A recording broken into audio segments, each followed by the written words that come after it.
FMCG সেক্টরের একটা অন্যতম কোম্পানি যার নাম হচ্ছে টাটা কনজিউমার প্রোডাক্ট লিমিটেড।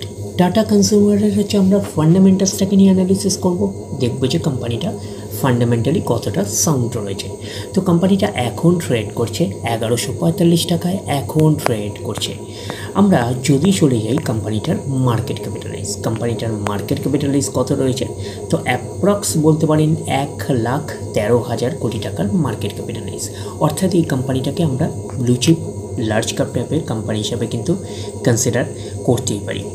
তো কোম্পানিটা কিন্তু এটুকুনি মাথায় রাখবেন যে টাটা সল্ট আছে, টাটা সল্ট হচ্ছে টাটা কনজিউমার প্রোডাক্টেরই একটা ব্র্যান্ড, একটা কোম্পানি, এটুকুনি কিন্তু মাথায় রাখবেন।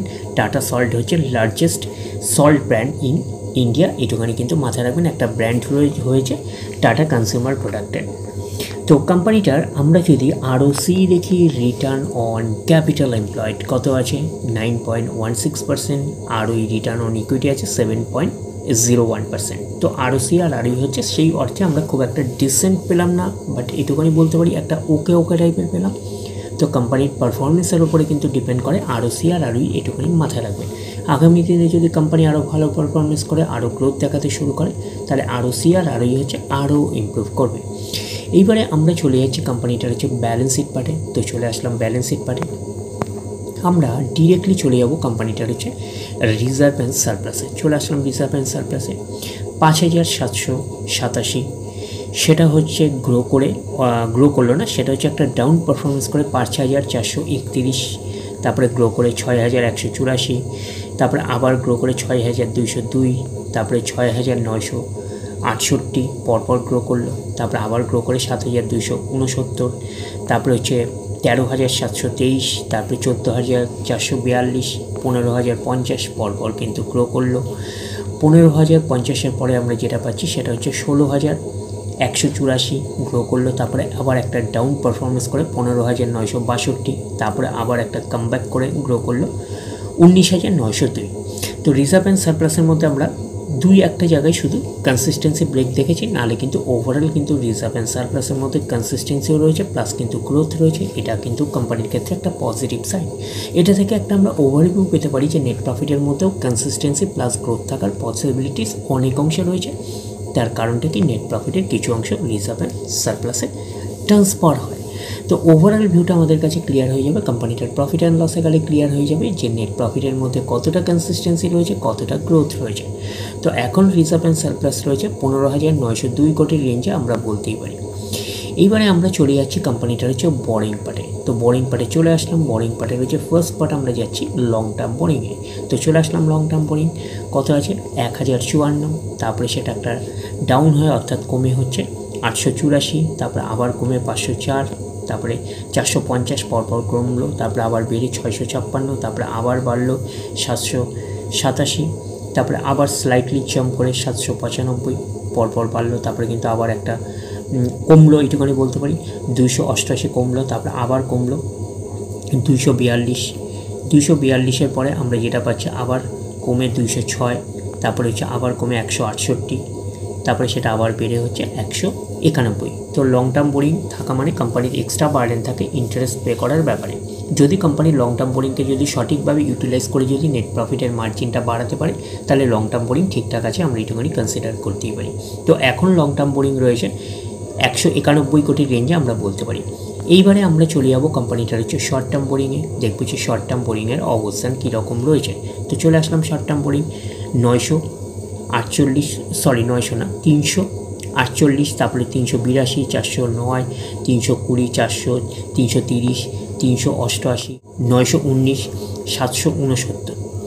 769-এর পরে আমরা যেটা পাচ্ছি সেটা হচ্ছে 977, 786, তারপরে হচ্ছে 1658 পাচ্ছি শর্ট টার্ম বোরিং। তো শর্ট টার্ম বোরিং হচ্ছে ফ্ল্যাকচুয়েটিং ম্যানারে থাকে, প্রতি বছর আপস অ্যান্ড ডাউনস করে।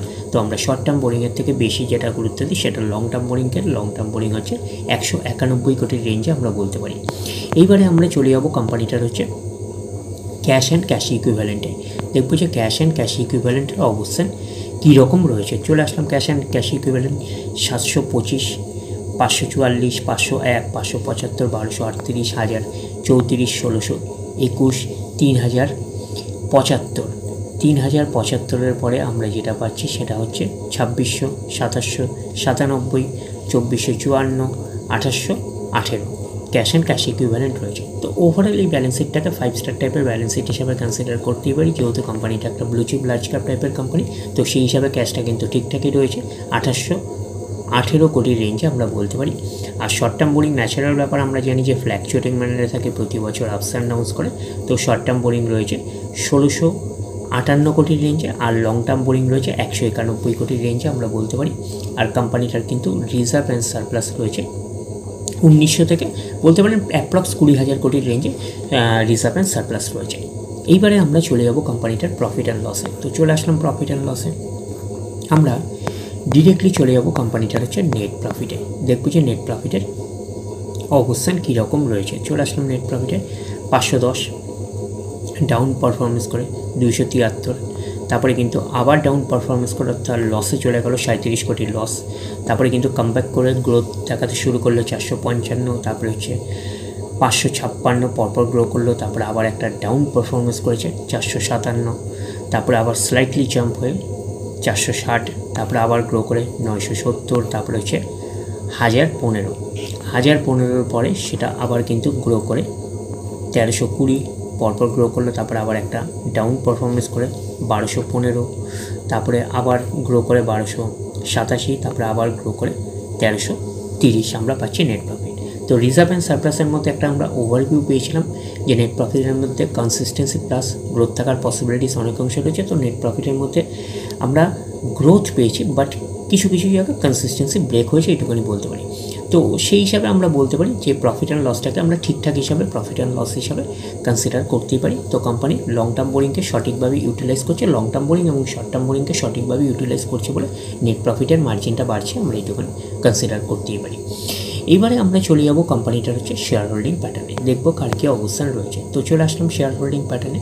তো শেয়ার হোল্ডিং প্যাটার্নে হচ্ছে প্রমোটার মিনসকে কোম্পানির ওনার কত পার্সেন্ট স্টেক হোল্ড করে রয়েছে, 33.84%, FIS ফরেন ইনস্টিটিউশনাল ইনভেস্টার রয়েছে 21.96%, DISA যে ডোমেস্টিক ইনস্টিটিউশনাল রয়েছে 22.02%, গভর্নমেন্ট হচ্ছে না থাকার মতন 0.01%, পাবলিক রয়েছে 22.15%।